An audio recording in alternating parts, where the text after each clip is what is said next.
Mon père était le fondateur de Medicare Pharma, l'une des entreprises pharmaceutiques les plus prospères de Chicago.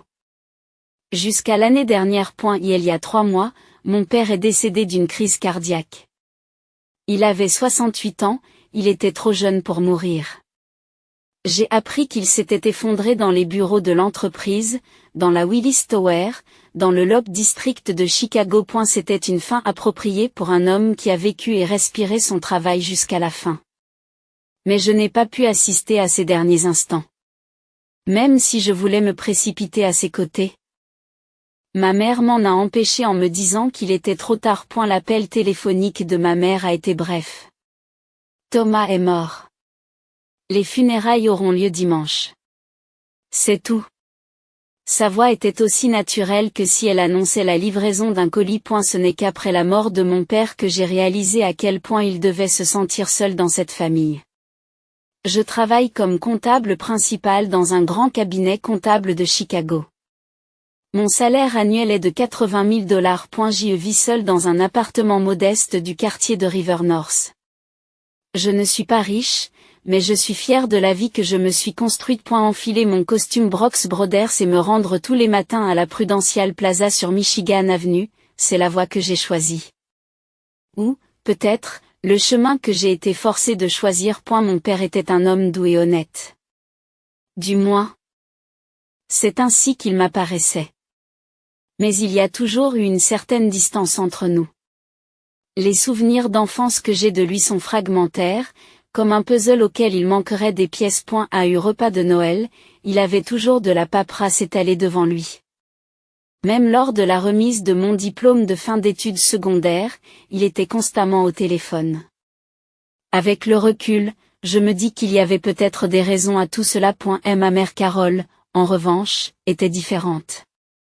Reine de la société dans le quartier aisé de Winnetka, sur la rive nord de Chicago, elle avait été directrice financière de l'entreprise. Sa nature calculatrice et son obsession des apparences m'avaient troublé depuis l'enfance. Faire du shopping chez Saks Fifth Avenue, discuter d'art en tant que membre de l'Art Institute of Chicago, assister à des concerts en tant que mécène de l'Orchestre symphonique de Chicago.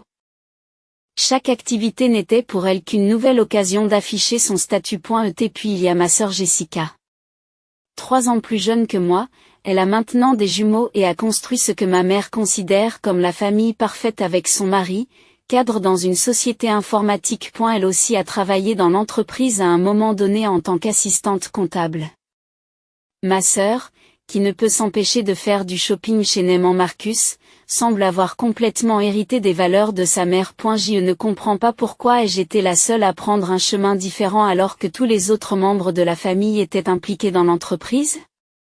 Lorsque je me suis inscrite en comptabilité à l'université, ma mère m'a dit que ce n'était pas fait pour toi. Lorsque j'ai manifesté mon intérêt pour l'entreprise, elle m'a repoussé en me disant, prends d'abord de l'expérience ailleurs. Maintenant, je suis chargée de trier les affaires de mon père. Me voilà. Jour après jour, face à des cartons poussiéreux dans le vaste bureau de la maison familiale. Qui aurait pu penser que c'était la dernière fois que je passais du temps avec lui? J'ai pris un congé pour m'atteler à cette tâche. Ma mère m'a dit que nous pourrions engager quelqu'un, mais j'ai insisté pour le faire moi-même. J'avais l'impression de chercher une sorte de dialogue avec mon père. Début de l'automne à Chicago. Les vents froids du lac Michigan font bruisser les arbres de la rue, qui commencent à changer de couleur. Les cloches de la 4e église presbytérienne sonnent au loin, annonçant le service du dimanche. Nous avions l'habitude de fréquenter cette église en famille. Aujourd'hui, j'ai entendu dire que ma mère et ma sœur n'y allaient plus que pour se retrouver. Ce matin encore, je monte les escaliers jusqu'au bureau de mon père. J'ouvre la lourde porte en acajou et passe entre les étagères qui montent jusqu'au plafond. Par la fenêtre, je peux voir le jardin méticuleusement entretenu. Un mois s'est écoulé depuis notre dernier dîner en famille au Gibson S Bar and Steakhouse. Père semblait vouloir dire quelque chose à ce moment-là, mais il était constamment interrompu par le bavardage de sa mère. Vais-je trouver quelque chose de nouveau aujourd'hui? Au fond de moi, j'en avais déjà le pressentiment. Et la poussière des cartons scintille dans le soleil du matin. Le bureau de mon père est plongé dans son silence habituel. Le bureau massif en acajou, comme un symbole de la présence même de père, trône au centre de la pièce. La boîte numéro 10 est déjà elle à .je regarde profondément en ouvrant une nouvelle boîte. Elle porte l'étiquette Documents importants 20 140 2024, écrite de la main méticuleuse de mon père. À ce moment-là, quelque chose a tremblé dans ma poitrine. Le soleil matinal éclaire lentement la pièce par les interstices entre les bibliothèques hautes de plafond. À l'extérieur de la fenêtre, les roses entretenues avec amour par Jean le jardinier portent encore la rosée du matin. J'ai entendu dire que père avait l'habitude de contempler le jardin de cette fenêtre tous les matins. À l'intérieur de la boîte, je trouve des piles bien organisées de documents bancaires. Un dossier bleu est étiqueté dépenses liées à la famille. Ma main s'arrête sur la première page que j'ouvre avec désinvolture. Dépenses de vacances familiales 15 000. Je feuillette les pages avec incrédulité. Il y a des relevés de pensions alimentaires astronomiques versés à la famille de ma sœur. Frais de scolarité dans une école privée, 50 000 $. Achat d'une nouvelle voiture 80 000 $. Aide hypothécaire de 10 000 $. À chaque page tournée en tremblant, de nouveaux documents me sautent aux yeux. Vacances à Hawaï 20 000 $. Prime de Noël 30 000. Versement initial pour une nouvelle maison 100 000. Les rangées de chiffres me donnent le vertige. Il ne s'agissait pas seulement d'un relevé de dépenses, mais d'une histoire familiale dont je ne savais rien. Dans toute cette histoire, mon nom n'apparaît pas une seule fois. Pourquoi? Ma voix s'accroche. Ma gorge est sèche. Les oiseaux chantent par la fenêtre. En regardant le bureau de mon père, je vois que son stylo plume Parker est toujours là. A-t-il utilisé ce stylo pour écrire tous ces documents? Soudain, j'entends une porte s'ouvrir au rez-de-chaussée. Puis, le bruit des talons hauts de ma mère frappant le sol en marbre. Des pas réguliers s'approchent. Ami? Tu es encore en train de nettoyer? À la voix de ma mère, j'agrippe instinctivement le dossier. Mes mains ne cessent de trembler. Maman? C'est. Les mots me manquent. Maman entre dans le bureau et parcourt rapidement la pièce. Vêtue de son tailleur Chanel, elle est parfaitement maquillée, comme toujours. Que est-ce que tu regardes? Il y a une légère tension dans sa voix. Je tends le dossier, les mains tremblantes. De quoi s'agit-il? L'expression de ma mère change instantanément. Oh, tu as trouvé ça? Il n'y a plus de tension dans sa voix. Au contraire, il y a presque un élément d'amusement. Pourquoi seulement moi? Vous l'avez découvert, n'est-ce pas? De toute façon, vous n'êtes pas une vraie famille. Ces mots étaient plus froids que ce à quoi je m'attendais. Maman a continué sur un ton décontracté, comme si elle commandait un café. J'étais contre dès le départ quand Thomas t'a ramené à la maison. Mais il n'a rien voulu entendre, rabâchant que cet enfant avait du potentiel. Regarde comme ça a bien tourné. Ton potentiel t'a fait fuir de l'entreprise. J'ai l'esprit vide. J'ai un bourdonnement dans les oreilles. La photo de famille sur le bureau de mon père semble soudain déformée. C'est un mensonge, n'est-ce pas? C'est la vérité. Quand tu avais 3 ans, Thomas t'a ramené d'un orphelinat. Je m'y suis opposé dès le début. Après tout, amener un enfant étranger dans la famille était un trop grand risque, tu ne crois pas? Mère s'assit élégamment sur le canapé et continua comme si elle racontait une vieille histoire. Mais ton intégrité a joué en notre faveur. Le fait que tu sois là nous a aidé à sauver les apparences. L'image d'une bonne famille accueillant un enfant en difficulté était très bien perçue dans les cercles sociaux. Les mots se bloquent dans ma gorge. Mes pieds sont instables. La vue à l'extérieur de la fenêtre commence à se brouiller. Qu'en est-il de Jessica? Jessica est ma fille. Ma vraie fille. Elle devrait donc hériter des biens de la famille, n'est-ce pas? À ce moment-là, quelque chose s'est brisé en moi. Toujours en tenant le dossier, j'ai quitté la pièce en courant. Mes pieds ont trébuché plusieurs fois alors que je dévalais les escaliers.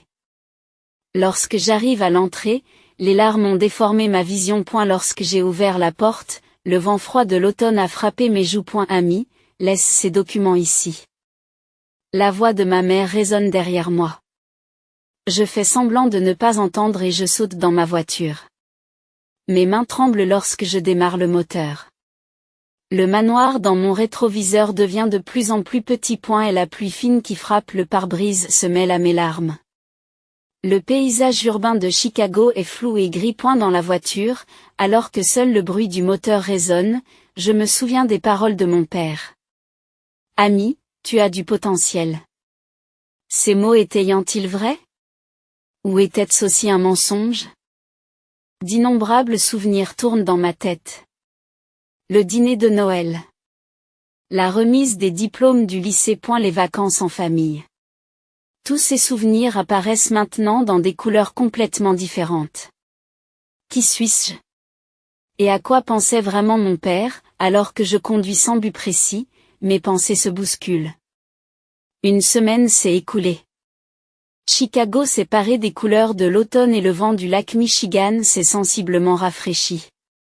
C'est mon dernier jour de congé. Le paysage urbain visible depuis la fenêtre de mon appartement est noyé dans la brume matinale. Mon smartphone affiche encore plus de 100 appels manqués de ma mère. Alors que je regarde l'historique des appels, le message vocal de la nuit dernière se répète dans ma tête. La voix de ma mère est devenue de plus en plus désespérée au fil des jours. Mais ma décision était déjà prise. Lorsque j'entre à nouveau dans le bureau de mon père, le soleil matinal commence à peine à éclairer la pièce. Le bureau, qui n'avait pas été touché depuis que je m'étais enfui il y a une semaine, était plongé dans le silence. Il faut que je finisse ça. Ce dernier devoir envers mon père était aussi une obligation envers moi-même. Le droit de connaître la vérité, même un enfant adopté y a droit. Je m'assois au bureau d'acajou. Les documents bancaires que j'ai trouvés il y a une semaine sont en sécurité dans le coffre-fort de mon appartement. J'ouvre les tiroirs du bureau, vérifiant leur contenu un par un. Factures, reçus, carnet de notes, tout est parfaitement organisé. Tout comme mon père. Soudain, je remarque quelque chose d'étrange à l'arrière du bureau.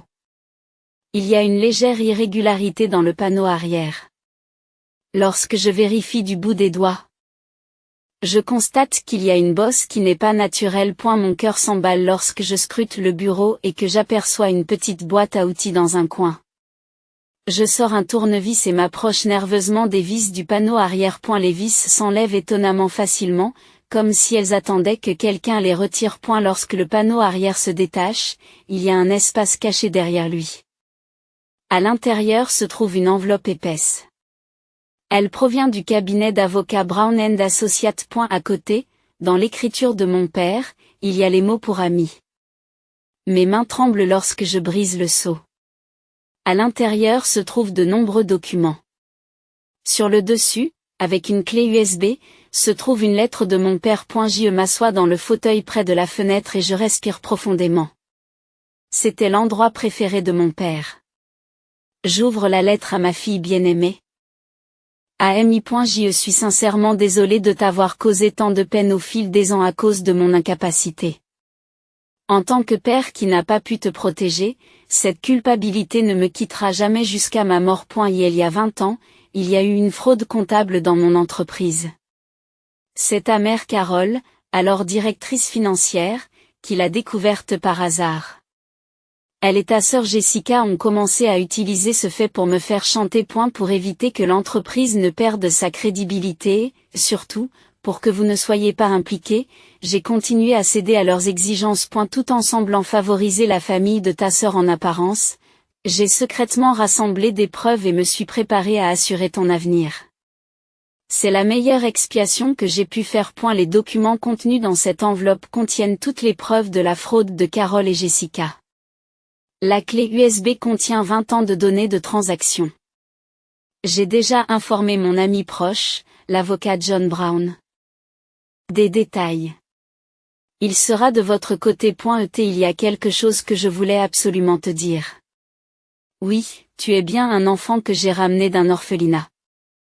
Mais c'était le destin.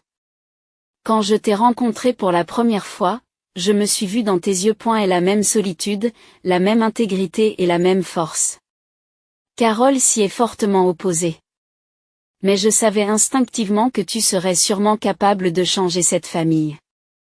Mais ma lâcheté m'en a empêché. Si je révélais la fraude, l'entreprise s'effondrerait et des centaines d'employés seraient laissés sur le carreau. Mais si je laissais les choses en l'état, la corruption ne ferait que s'étendre. Pris entre ces deux options, j'ai pris la pire décision, celle de garder le silence et de vous tenir à distance. Pardonnez-moi, s'il vous plaît. Et à partir de maintenant, vis la tête haute. Les souvenirs douloureux, la souffrance. Tout cela est de ma responsabilité. Mais ta vie ne fait que commencer. Tu as une force que personne ne peut enlever. Enfin, les mots que je voulais le plus dire. Ami, tu es ma fierté. Avec tout mon amour. Mon père. Je n'arrête pas de pleurer. À l'extérieur de la fenêtre, les oiseaux chantent leurs chansons du matin. Les roses que père aimait brillent dans le soleil du matin. L'enveloppe contenait des preuves encore plus choquantes. Des dossiers sur le détournement des fonds de l'entreprise par la mère et la sœur. Des copies d'emails menaçants. Des détails de transactions sur des comptes secrets. Tout était parfaitement organisé et classé par ordre chronologique. À ce moment-là, mon téléphone a sonné. C'est un numéro inconnu. Je réponds nerveusement. C'est Amy Bryant? C'est John Brown. Une voix basse et calme résonne. Votre père m'a tout raconté. Pourrions-nous nous rencontrer en personne dans mon bureau, au 45e étage du John Hancock Center, au fur et à mesure que le soleil se lève? L'étude devient plus lumineuse. La photo de mon père semble me sourire attentivement. C'est la volonté de mon père. Et le début d'une nouvelle vie. Je me lève avec détermination. Le soleil du matin sur mes épaules est chaud, comme la main de mon père. Chicago s'apprête à accueillir un nouveau jour. Les gratte-ciels se dressent dans la brume du matin. Ma voiture se dirige vers l'un d'entre eux, le John Hancock Center. Le manoir qui se reflète dans mon rétroviseur brille dans le soleil matinal. Je ne peux plus faire marche arrière. Je ne peux qu'aller de l'avant. C'est ce que voulait mon père. Dans la voiture qui me conduit au cabinet d'avocat, les souvenirs des quelques moments passés avec mon père défilent dans mon esprit comme un diaporama. Le jour de la remise de mon diplôme de fin d'études secondaires, il était effectivement constamment au téléphone. Mais ensuite, lorsque nous nous sommes retrouvés seuls, il m'a doucement félicité. Je me souviens encore de la chaleur de ses yeux à ce moment-là. Tout était prévu pour ce jour. Mon père se battait tranquillement depuis 20 ans. Le centre John Hancock apparaît devant moi, brillant dans le soleil du matin. 3 jours se sont écoulés depuis ma rencontre avec l'avocat Brown. La poussière projette des ombres à travers la fenêtre de mon appartement situé au nord de la rivière. Les appels de ma mère ne cessent jamais. Ami, répond au téléphone tout de suite. Tu sais que l'entreprise est en danger, n'est-ce pas? Tu réalises que ton égoïsme va laisser les familles des employés sans abri? Tu crois que je vais te pardonner un tel traitement?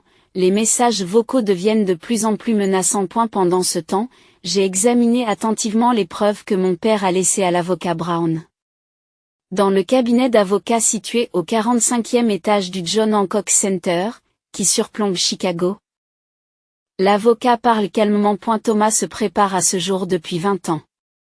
Chaque jour, il a rassemblé des preuves petit à petit, tenu des registres et tout organisé. Mais jusqu'au bout, il ne voulait pas vous faire souffrir. C'est pourquoi il a choisi ce moment. Et la préparation méticuleuse de père était à la fois un acte d'amour et d'expiation. À 20h, on sonne à la porte. Je reprends mon souffle en voyant les visiteurs à travers le Judas. Mère Carole et sœur Jessica. Leurs expressions témoignent d'une anxiété que je n'ai jamais vue auparavant. Avant d'ouvrir la porte, je lance l'enregistreur vocal de mon téléphone. Cela aussi est conforme au plan discuté avec l'avocat Brown. Entrée.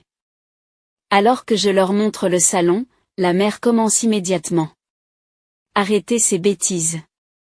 Détruisez les dossiers de votre père maintenant. Pourquoi? Ce sont des documents comptables de la société. Laisse-nous nous occuper des affaires de l'entreprise. Non. Maman. Je veux parler de la comptabilité frauduleuse. À ces mots, l'expression de la mère se fige. Sœur Jessica ne peut cacher sa panique. De quoi parlais-tu? Je sais tout. Père a laissé tous les dossiers. Je sors lentement la clé USB. Le visage de la mère se vide de ses couleurs. 20 ans de preuves. Copie des courriels de menaces, relevé des transactions sur les comptes secrets, tout est à point et ne soit pas ridicule. Jessica s'écrie soudain. Tu n'es qu'une enfant adoptée. Quel droit as-tu? Jessica. La mère essaie de l'arrêter, mais il est trop tard. Oui, je suis adoptée. Mais mon père m'a choisi. Il a enduré pendant 20 ans pour protéger cette entreprise. Je me lève et me dirige vers la fenêtre. La vue nocturne est magnifique. Maman, tu te souviens quand j'ai dit que je voulais entrer dans l'entreprise? Tu m'as dit d'acquérir de l'expérience ailleurs. En fait, tu avais peur que je découvre la fraude, n'est-ce pas? Tais-toi. La mère crie. Que est-ce que tu en sais? Pour protéger la crédibilité de l'entreprise, son statut social, tout ce que nous avons arrêté de mentir. Ma voix est calme. Tout ce que tu voulais protéger, c'était ton style de vie luxueux. Ce n'est pas du tout la même chose que la façon dont mon père a essayé de protéger l'entreprise. Alors qu'est-ce que tu comptes faire, s'emporte ma sœur? Tu vas tout dévoiler? L'entreprise va s'effondrer si tu le fais. Non. De la vapeur s'échappe du thé que j'ai préparé dans la cuisine. Le parfum de la cannelle emplit la pièce. Je protégerai l'entreprise. Mais d'une autre manière. Je ramasse les documents sur le canapé. Il s'agit de la proposition d'une nouvelle structure de gestion. J'ai déjà réglé les détails avec l'avocat Brown. Vous et votre mère démissionnerez de tous vos postes. Vous rendrez tous les fonds détournés. En échange, nous ne porterons pas plainte. C'est absurde. La voix de la mère tremble. C'est votre dernière chance. Jusqu'à 9 heures demain matin. Si vous n'avez pas signé d'ici là, tout ira à la police. Les preuves du père sont parfaites. L'accusation serait certaine. Vous êtes sérieuse?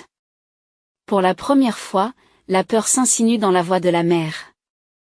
Tu étais sérieuse, mère, me tenir à distance, m'opprimer, et maintenant essayer de me menacer?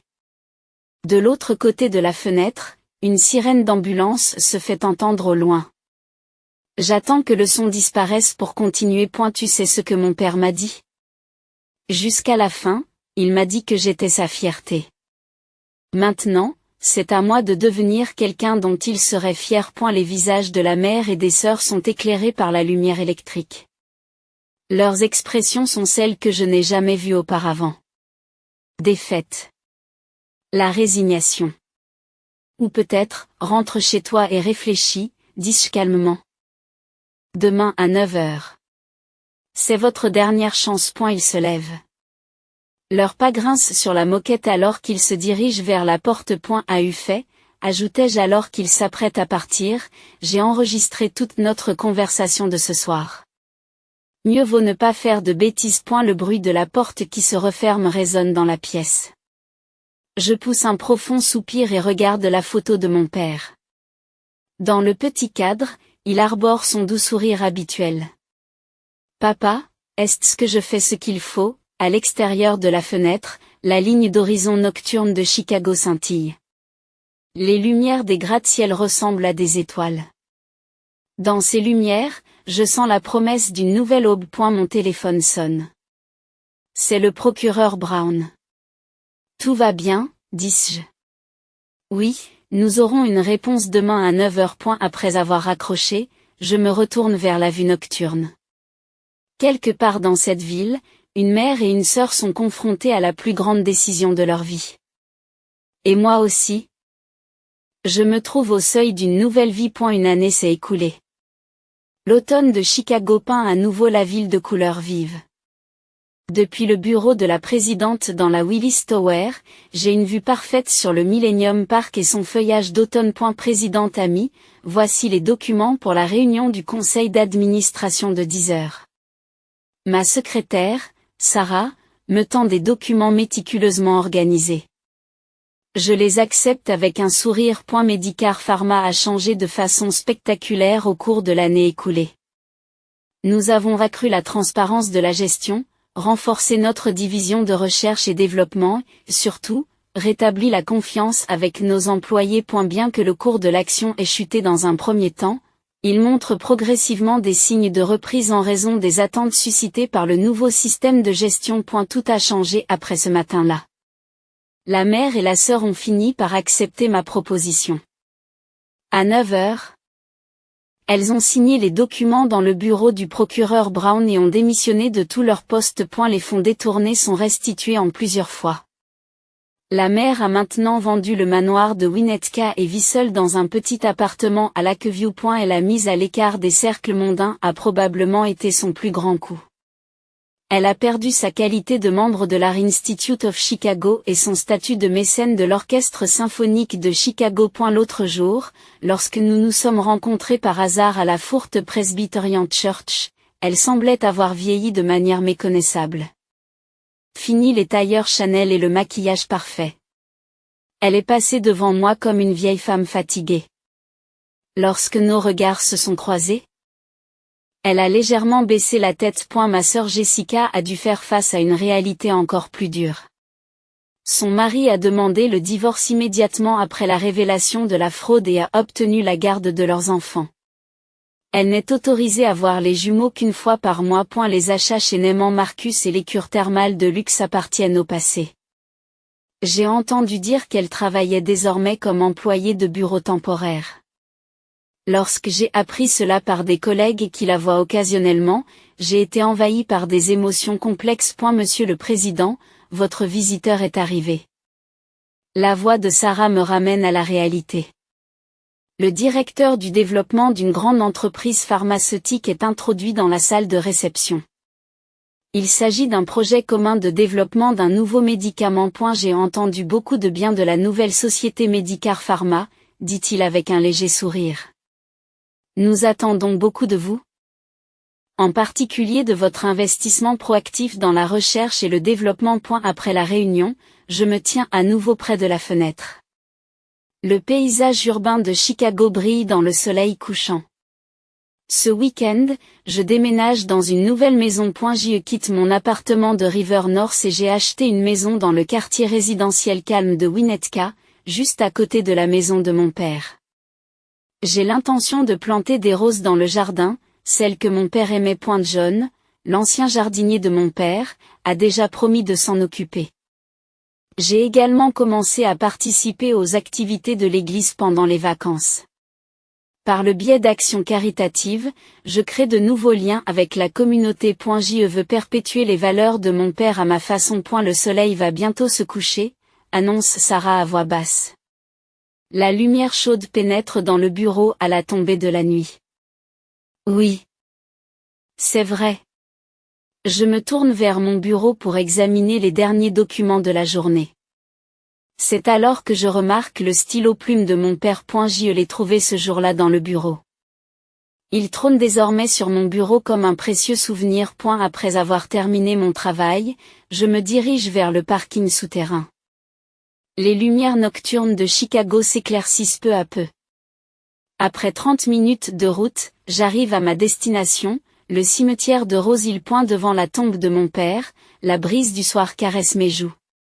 Papa, je dépose des fleurs et je parle doucement. L'entreprise se porte bien maintenant.